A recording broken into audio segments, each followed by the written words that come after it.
Ever wonder how Sherman tanks beat Hitler's mighty Panthers at Arracourt?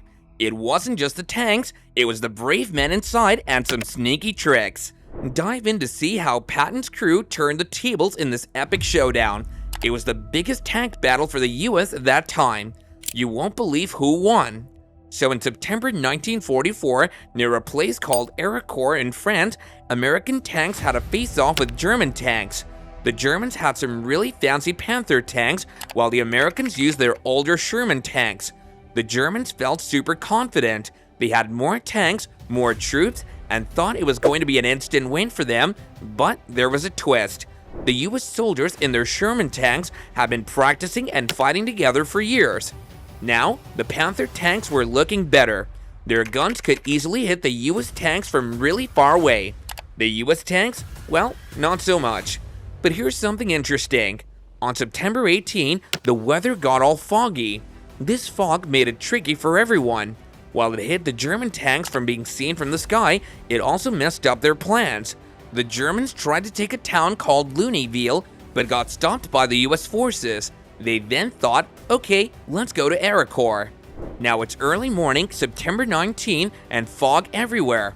Suddenly, German tanks appear out of the fog, aiming for a big surprise attack, and the big battle begins. It was a tough fight. Tanks zooming, guns firing, but the US soldiers, with their experience and teamwork, gave the Germans a run for their money. So who won? Well, I won't spoil the ending, but remember, it's not always the fanciest gear that wins. Sometimes it's teamwork, experience, and a bit of luck with the weather. At Arracourt, the two sides faced off. The Germans had strong Panther tanks and surprise on their side. But guess what? The Americans used the fog, some clever moves, and teamwork to turn things around. The Germans, with their mighty 113th Panzer Brigade, tried to surprise the Americans. They had thick fog covering them, which usually would help, but not this time. The Americans saw them coming. Using the fog, American tankers got close and hit the German tanks when they were weak. On the first day, they took down 11 German tanks, and by the time the fight ended, the Germans lost more than half of their tanks, over 50 of them in fact. But hold on, there's a crazy part where an army pilot called Major Charles Carpenter attacked German tanks from the sky with a small plane called Rosie the Rocketer. He had a bazooka and took out two big Panzer tanks, and on September 21st, American planes called P-47 Thunderbolts joined the fight, raining down fire on the Germans. The German side tried again on September 20th and 22nd. On one of these days, they almost reached the American command center, but the Americans held strong. They had tanks, big guns, and even planes to back them up. One group, called the 37th Armored Regiment, led by Lieutenant Colonel Creighton Abrams, was super brave. They scared the Germans and took down 55 of their big Panther and Tiger tanks.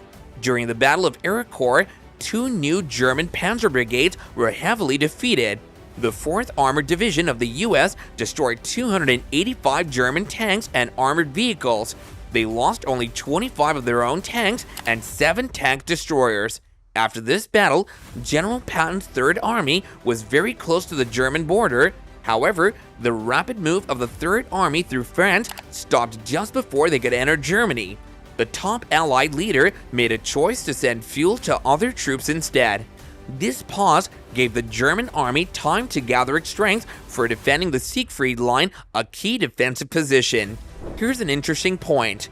Even with the big losses at Arracourt, the Germans felt they had won. They believed they had stopped Patton's 3rd Army because it had paused. But Hitler, the German leader, wasn't happy. He was upset with the result and removed Johannes Blaskowitz, the leader of Army Group G.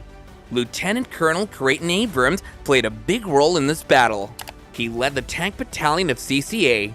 Later, people remembered him as one of the best American tank leaders of World War II. He retired with a high rank in the 1970s. The Battle of Arracourt was the biggest tank battle with US forces in the Western Front. So next time someone talks about big World War II battles, you can say, hey, did you know about that big tank battle at Arracourt in 1944? Share your thoughts in the comments down below, and don't forget to like this video and subscribe to our channel for more updates.